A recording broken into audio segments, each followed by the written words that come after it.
And that's my opinion, is I think Ron was always true to the show, to the very best of what the network eventually started allowing. For a while, there was a lot of freedom on the show.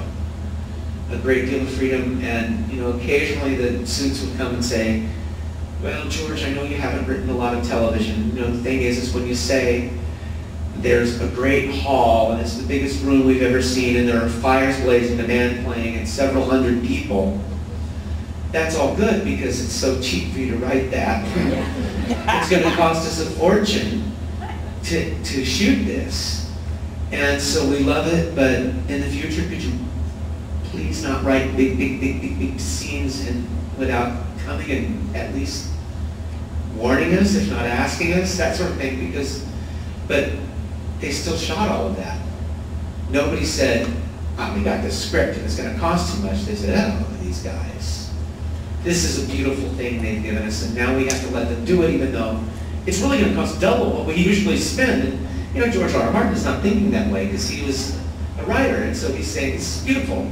And it was. And our first batch of higher-ups had the sense to say, oh, well, kind of like bloody hell, it's like, now it's lovely, and now we have to do it because it's so lovely, but this lovely thing is just ridiculously expensive, and since it's lovely, there's no way to say no to it.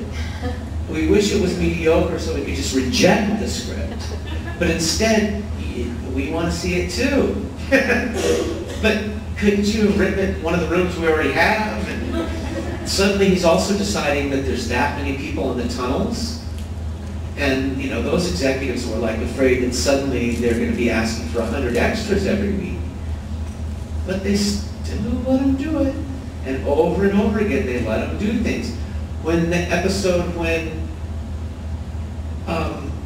Narcissa is, just in television terms, we think of the story and everything, but when I read it, and I came to George and I was like, so we have an old, beloved, blind woman being played by a woman who's basically a national treasure. And what we're going to do is set her on fire and kick her down a flight of stairs at 8 o'clock on a Thursday night? How did that go over with the network? And he said, they didn't say a word about it. And to me, after my experience on Fame and everything, this was an insane amount of trust they were putting out. And also, I couldn't even think that, and after a while I decided they actually did understand the show, the original batch of executives, because they didn't say, oh, you're setting a woman on fire and kicking her down the stairs. They said, this is the death of Narcissa the Prophet, and this is intense, and it's going to be brilliant, and Bear Richards is going to break our hearts and maybe get nominated for an Emmy. And they saw all of that instead of, and I'll tell you a story about that episode too, real quick. I've never seen anything like this. Set, everybody's very busy, and something may be going on a smaller interior set, like for example, Father's room or Vincent's room, while other things are going on all over the place. When she said the line, "The evil one is here," I saw the set, the carpenters a million miles away, everybody else freeze in their place and snap their heads and look. And they're there every day working with this while all of this is going on.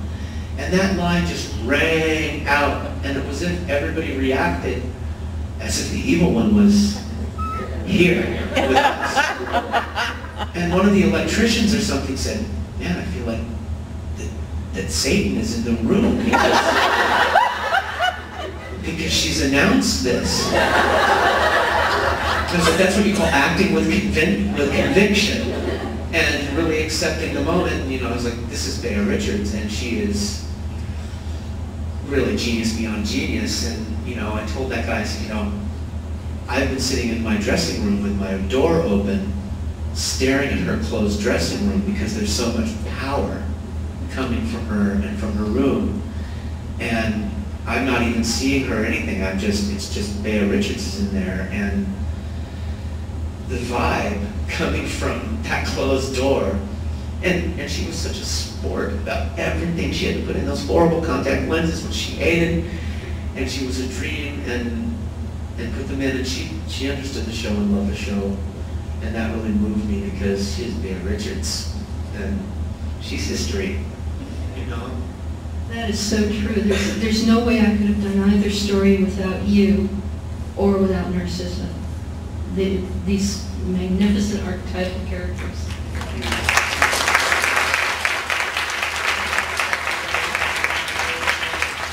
She's greatly missed in the theater and in films, and you know, very few actors. And she was in things that were truly historic and groundbreaking, and her talent made things change for other actors and actresses. And God bless her. I was really lucky to have any time at all with such a woman as her.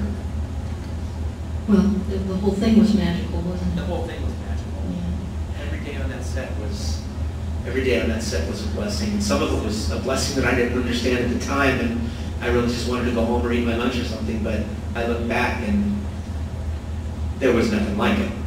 And the same thing goes for Fame. They were different, but each one of them were unique, and I'm very fortunate in that there's a lot of television and a lot of movies, but not everything brings so much talent to the same place and then brings so much energy out to the world that just doesn't stop. Both Fame and Beauty and the Beast have continued to, you know, I have people who come up to me and talk about what the show made them do. Other things, they come up and they go, I love that, we watched it every week.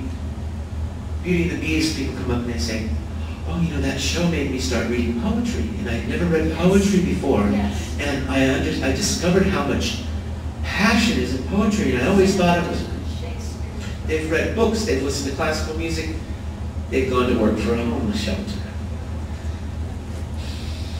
This is why we do it. David just shaved 2 hours and 20 minutes off my answer. So